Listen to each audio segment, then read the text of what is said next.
So really quick here, this is dry, and I'm going to show you how I like to use stencils. One thing you'll find is the consistency of the paint. The consistency of the paint really matters. So I like to use this really thick kind of paint, and I do it as more of a this sort of smoosh over with extra attention to kind of pressing down around whatever I'm working with. You can also just go up and down, which helps to avoid smooshing things too much under the edges. But I really enjoy using the thicker paint just because I find it bleeds a lot less underneath the stencil. So you'll see there's a bit of bleed there, which is where it kind of smooshed underneath, which is where you can see these little bits on the back side of the stencil here where it smooshed through. So that'll give you those. I try not to stress that too much. I like it being a little messy. I just think that's sort of part of it. The other thing you can do if you want to have some fun patterned shapes is bubble wrap. So you'll notice that I'm just gently putting some fairly soft body. It's not too liquidy, it's not too thick either. And then that you can press. And that's another way to make marks. Another thing that I find useful is, oh, this is what I was looking for. This kind of brush or sponge you can also use as a smoosh with stencils. So when you put it down, if you press with this, as opposed to your hand like I do, that's another very good tool. But what I'm going to use is this other side actually. And I'm putting this in a fairly liquidy, so one of my high flow acrylics. And you'll see that that also gives me a little shape. You can use the thicker paint, and you'll see it's not quite as consistently smooth, and that's because this is very runny, and so it sort of wants to stay in connection with itself.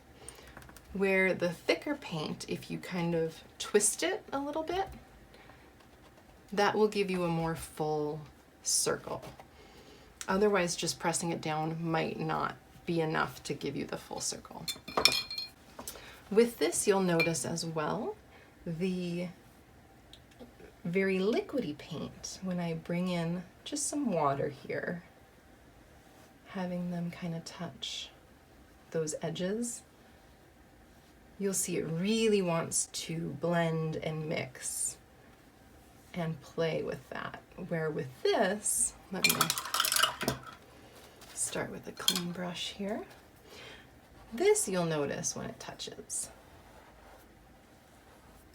I pick up a little with my brush and it kind of moves it around, but it really doesn't bleed the same way.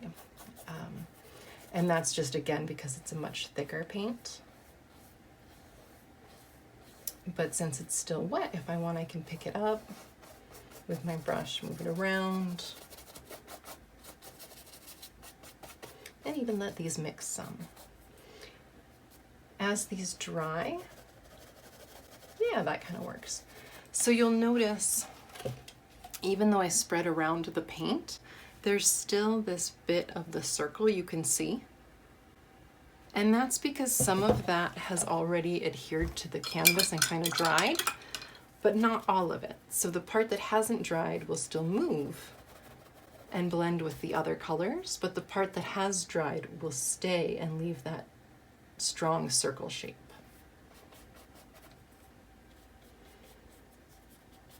So that's just another fun thing you can play with once you sort of understand how those are going to react to the different amounts of water that you can put on your canvas, to different brush pressure.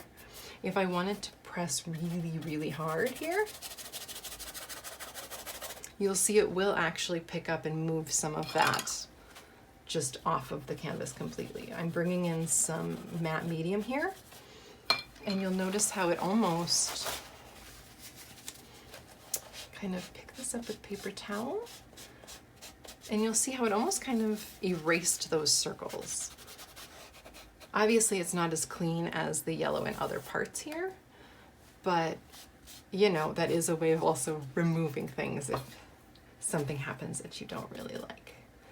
So I'm gonna bring in more of this cream now. Nope, just kidding. This is not cream, it's more of a periwinkle. So I'm bringing in some of this periwinkle color.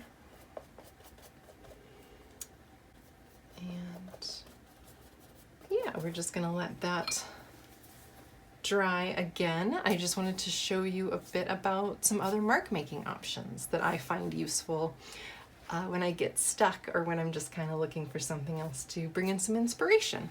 So I hope you find that helpful.